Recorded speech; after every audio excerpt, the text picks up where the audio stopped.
Did I imagine it, or did she actually call my name? It must have been 5 in the morning when I got back from the pub. I was completely drunk, staggering all over the place. And I remember calling out for Tom. "Hey, Tom, come help me get up." But there was no answer. I knew he was asleep in his room because he had gone to bed long before I came home. He's always so tired after work and usually just wants to go straight to bed. I walked through the living room and the kitchen and shouted again, "Tom, help me." I was blackout drunk, but I could still feel the rage building inside of me. I felt this insane jealousy welling up, and I started searching for him, barging into his room and finding his empty bed. It was then that I heard it. The sound that made me decide to leave our house in the middle of the night. It was my name that she had said, not Tom's. She had called out my name while she was calling for Tom. There was no way she would have been able to pronounce my name correctly. There was no way. So I had to know what was going on. I had to see them both together. Why did she call me by my name? I just had to know. I had to find out. I'm getting ahead of myself, though. Let me start from the beginning. The first time I met Chloe, I was instantly drawn to her. She had a beauty about her that went beyond her looks. Something about her spirit that made me feel seen.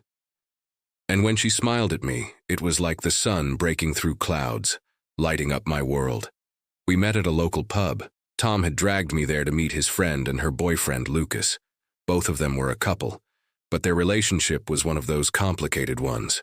Or at least it seemed that way to me. Over the course of that evening, I watched how they interacted, how they looked at each other, how they touched each other. I could tell there were unresolved issues between them. It was clear to me that even though they were a couple, they weren't really right for each other. They were different people who didn't share the same values or goals. That became evident during our conversation when I learned that Lucas was into astrology and stuff like that, while Chloe was more down to earth. It was during that conversation that I noticed Chloe glancing at me. I'm not usually the kind of guy girls look at, and I'm sure she realized that.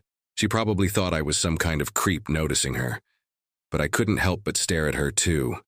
When someone is beautiful, it's hard not to notice them.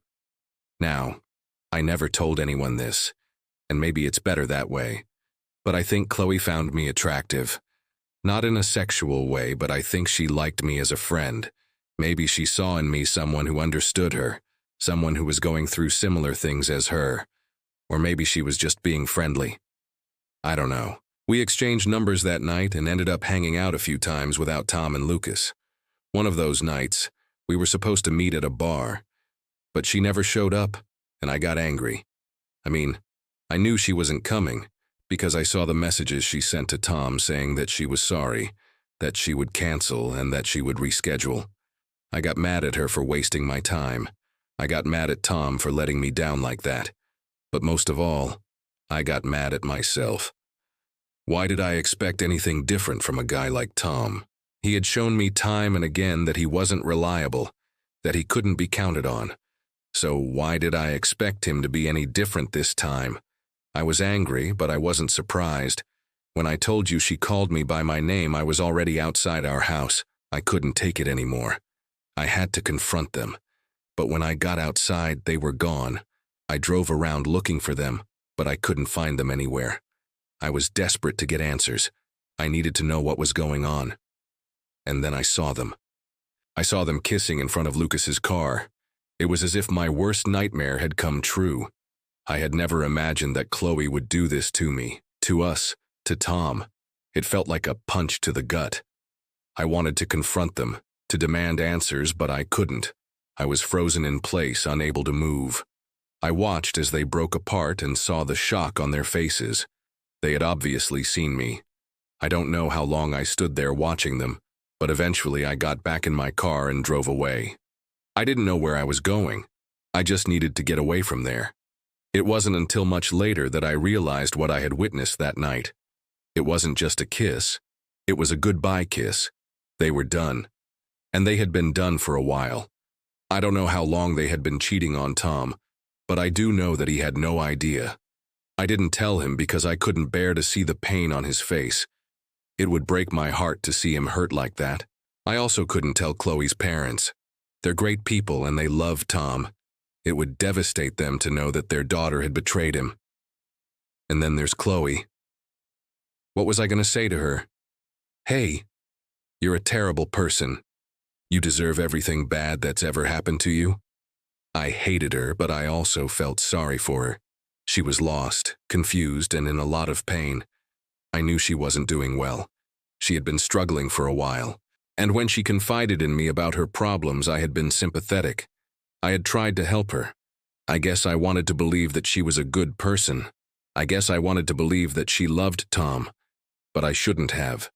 Because the truth is, she didn't love him. She had never loved him. She had only pretended to.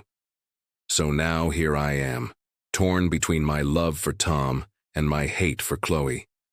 Torn between my desire to help and my desire to punish. Torn between my desire to be a good person and my desire to be human. Let's go back to that night.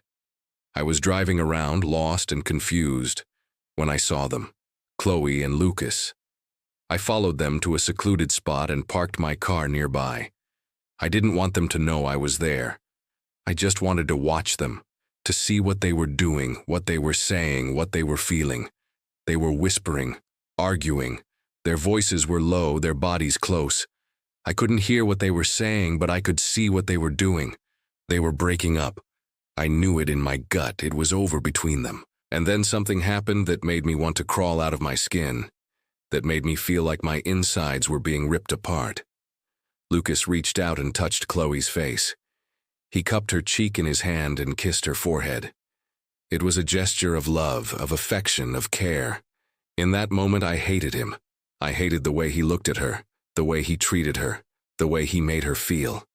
I wanted to go over there and tear him apart. I wanted to make him suffer. But I didn't. I stayed in my car and watched as they drove away. It wasn't until they were gone that I let myself cry. I sat there in my car and cried.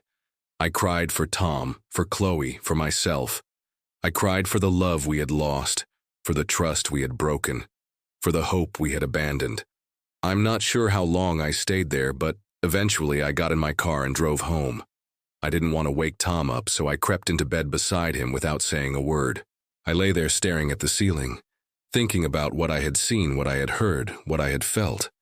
I knew I couldn't keep this secret. I knew I had to tell Tom, but I also knew that it would break his heart. I knew it would destroy him, and I couldn't bear the thought of seeing him in that much pain. What do? Do I tell Tom? Do I let him know that his girlfriend has been cheating on him with his best friend? I can't decide. I feel like I'm betraying Tom by keeping this secret, but I also feel like I'd be destroying him if I told him. Now, every time I look at Chloe, I see the ghost of the girl I once knew. Every time I look at Tom, I see the pain he's in. Every time I look at Lucas, I see the monster that he is. Do I tell Tom? Should I tell Tom? Can I tell Tom?